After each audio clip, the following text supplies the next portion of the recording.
What's up, New Life veterans? It's Thursday. I hope you guys had a great night last night, good night's sleep. You know, I slept with my sleep apnea machine, my CPAP machine. Hint, hint. You got to have a CPAP machine to get 50%. One of the requirements via the law. Let's talk about mental health. Ladies and gentlemen, some of you are New Life insiders. Some of you are just New Life veterans, free members on our website. I'm excited to have you, first of all, because you're learning about Title 38, Part 4.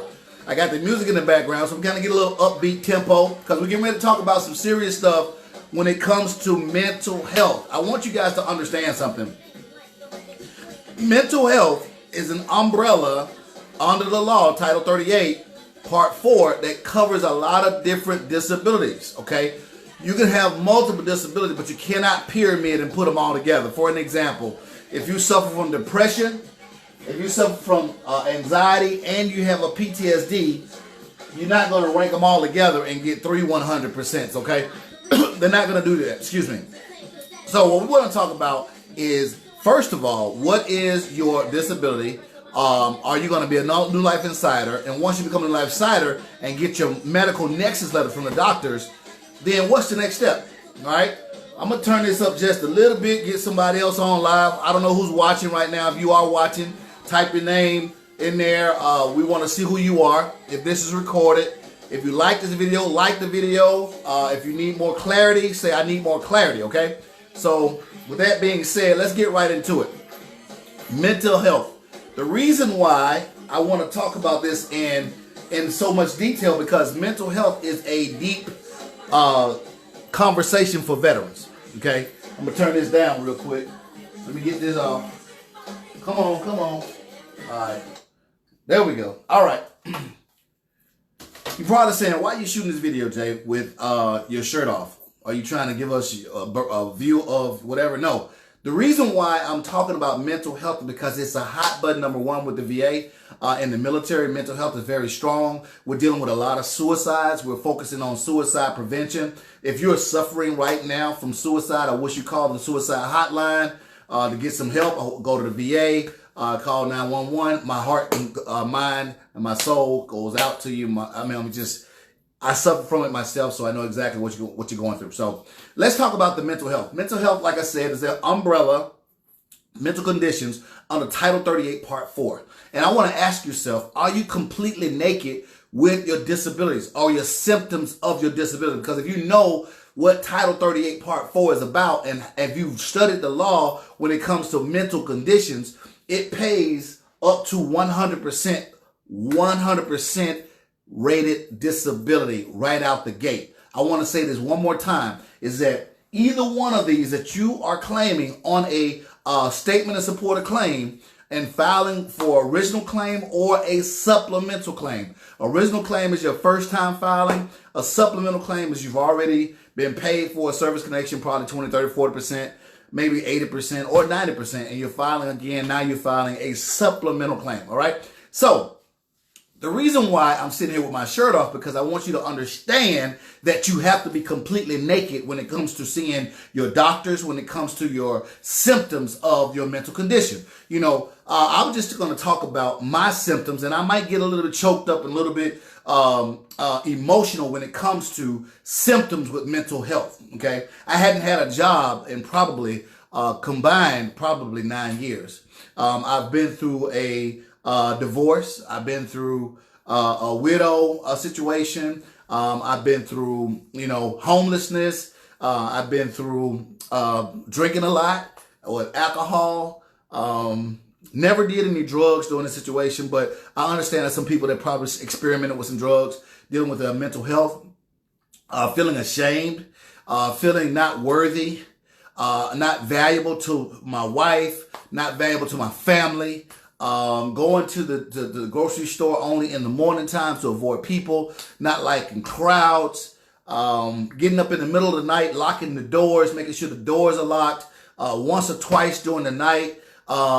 A lot of things dealing with relationships, quick to anger. I was always quick to anger, ready to fight, stand up for my rights. I was always guarded. I was probably embarrassed on my scar on my nose because I knew what that scar represented. Nobody else really knew what that scar was, but what it meant to me. And so I was embarrassed when I walked around with this scar, and I wore sunglasses a lot.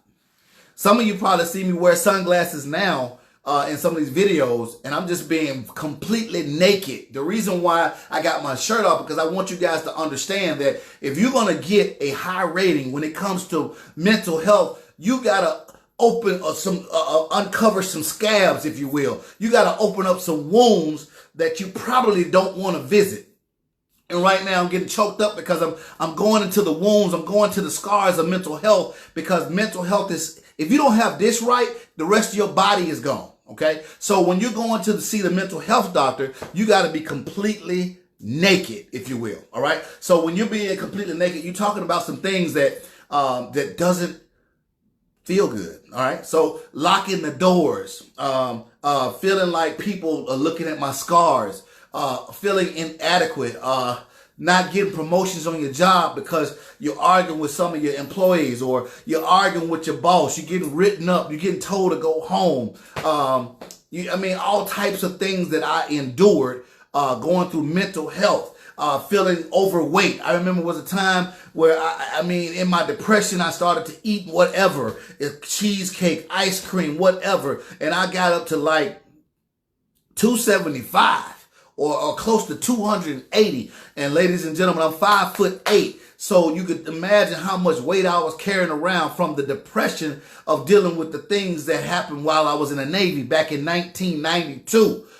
These are things that carry like scars. You ever met somebody who's still scarred from their childhood? Well, this is a gentleman who was still scarred from 1992 from an injury that happened in the military, okay? So I want you to understand that you gotta be completely naked when you're speaking to your doctors.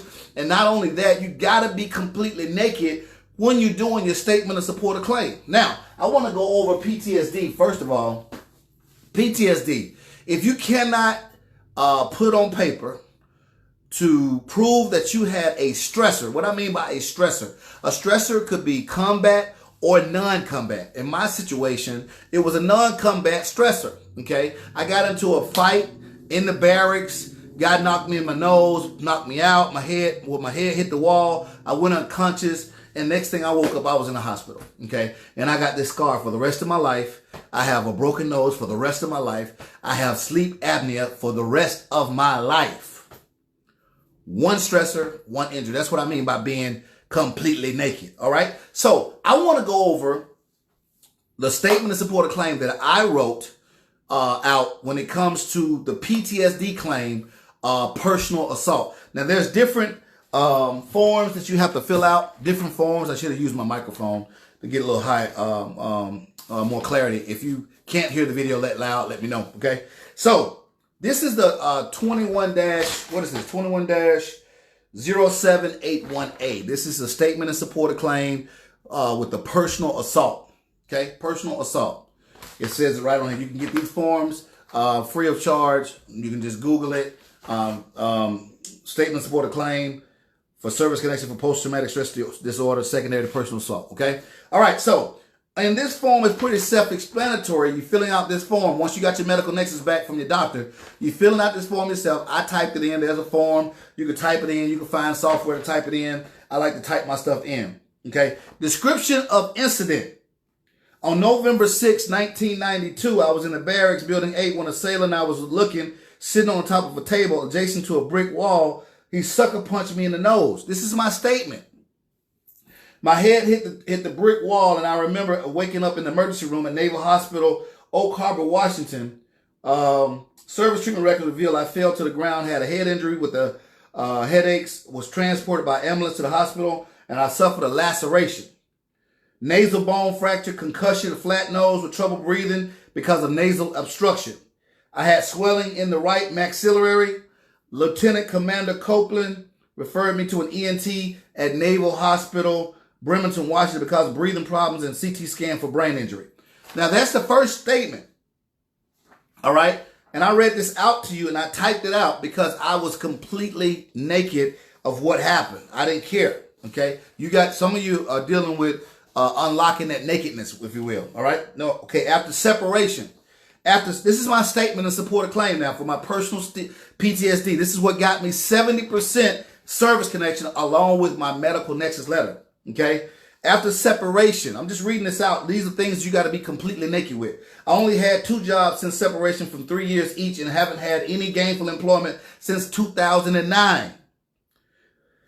This is the second statement.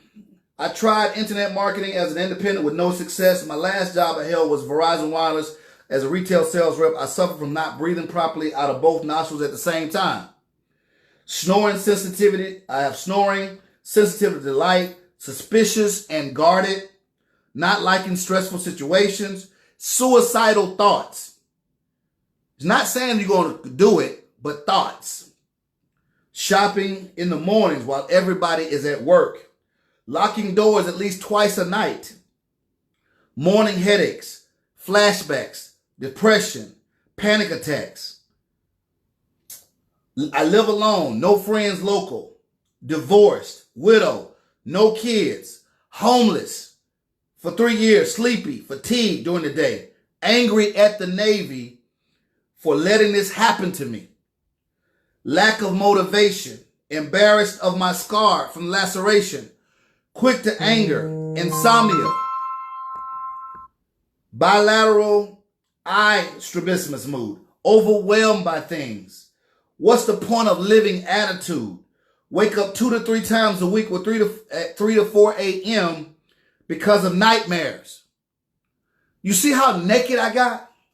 Then I got increased medications from my VA doctor. If you got medications for mental health, you need to put them in your statement of support of claim. I don't care what disability you're claiming, sleep apnea, whatever. Okay, I got my doctor's name, the medications, 100 milligrams of sertraline and chlorpromazine, 10 milligrams. Then I got VA nurse practitioner Carolyn Hairston. I write all these doctors' names that I went to see at the VA.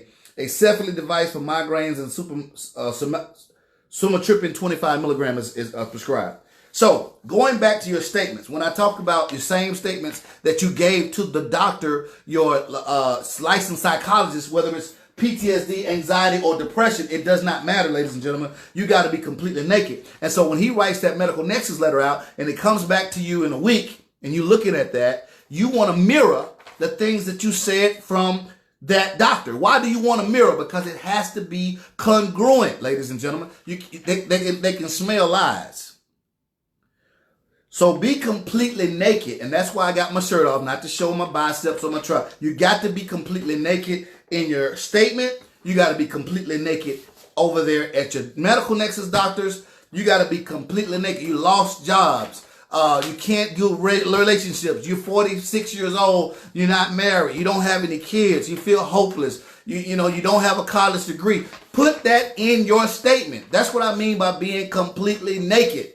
You got to put those things in your statements and support a claim if you want to get up to 100%. But to get up to 100%, you got to be almost crazy.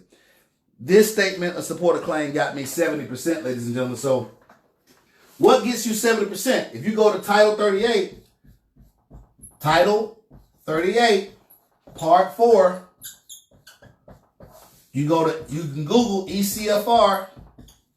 It stands for Electronic Code of Federal Regulations. You will find the mental conditions on that page, okay? And once you go on the mental conditions, it's going to list, 20, 30, 40, 70, and 100%. You want to stay in the 70% range, whatever those symptoms are. You need to focus on at least 2 to 3 of those hard things that you're dealing with. Gotta be. That's right on the symptoms. And one of the things they talk about, occupational impairment. That means job impairment, personal impairment, suicidal thoughts. When you go into the VA or you go into whatever doctor, they ask you, are you having suicidal thoughts? You're probably not having them right then, but you've had them in the past. And they probably ask you, are you, do you have a plan for your suicidal? And at my particular time, I didn't have a plan. But you need to put that in your statement. So I want to recap real quick. Mental health conditions consist of a lot of different schizophrenia, depressions, anxiety, PTSD. And remember, PTSD can be combat, happening with combat while you was in, deployed, or it could be non-combat. Was a personal. In my case, it was a personal assault, a fight that I got proved for 70%. Okay, ladies and gentlemen, I am 100% permanent and total. I'm 46 years old. I really want you guys to win when it comes to your statements, and I want you guys to win when it comes to filing your claim. Now, let's talk about the things that you need. You need evidence, ladies and gentlemen, to prove it. So my evidence was in my service record that I went to the emergency room. That was in the evidence, okay? Other evidence could be lay statements, buddy statements. Lay statements are something your buddy wrote, your wife wrote, friends wrote. They have observed your issues, your disabilities, your nakedness. They have absorbed it, and they wrote a statement, and they signed it, notarized that letter, okay? So you got your stuff in your medical records. If you don't, you're going to have lay statements. And then you need publications like PubMed.org. If you've been to that website and look up PTSD or anxiety within the Navy or depression in the Navy, what you're doing is getting more evidence to put in your file to make a more concrete claim. All right. You need your medical nexus. I mean, that's the nail in the coffin. Your medical nexus letter is the nail in the coffin, ladies and gentlemen. An outside licensed doctor. Outside mean outside of the VA. You got to have that. So I want you to understand that the reason why I got 70% in PTSD on a non-combat, I wasn't in combat, I was in the Navy. I got it from a fight. And there's a separate form for personal assault in this VA form 21-07818. All right. So I want you to understand that you got to be completely naked. That's why I got my shirt off. I want you guys to really hear this. When you're talking about your issues, feeling embarrassed, feeling unwanted, maybe your sex life is in the tank. You don't have a sexual libido. You got to get Viagra or Cialis to get yourself in the mood. You got to put that in your statements, ladies and gentlemen. So I hope this video helped you real quick about what to put in your statements, what to tell your doctors, how to get it in congruency.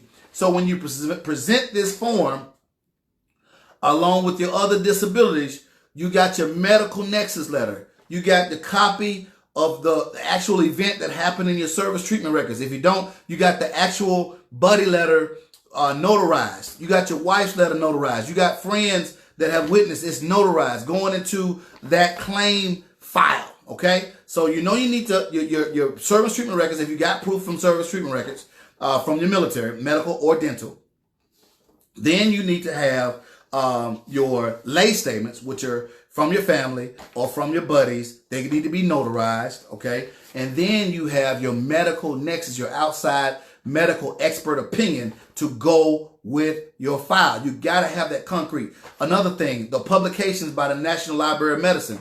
That website is pubmed.gov. If I'm not mistaken, it's pub stands for publication, med stands for medical, .gov. That is a website that's put on by the government and is recognized by the VA as a reliable source of evidence to put a concrete claim together.